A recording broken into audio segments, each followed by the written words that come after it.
Before the flannel, before the MTV videos, before grunge was even a word, Chris Cornell was just a kid in Seattle with a voice that could stop time and a soul that burned quietly. This is the story of how Soundgarden rose from the underground and how Chris Cornell's haunting brilliance helped shape one of the most important musical movements of the 20th century. Chris Cornell was born in Seattle in 1964, the son of a pharmacist and an accountant.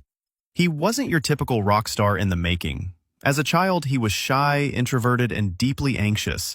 He barely spoke.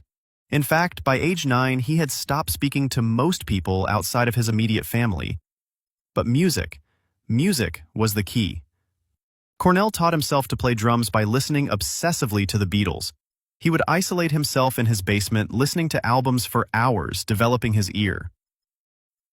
His first real break came not with a microphone in his hand, but behind a drum kit. In the early 1980s, before Soundgarden existed, Cornell played drums in a cover band called The Shemps.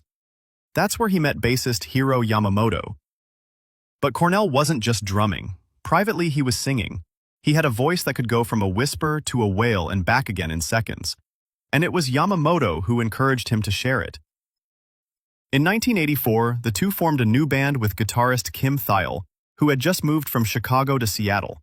They called it Soundgarden, a name inspired by a wind-powered art installation in Magnuson Park called The Soundgarden.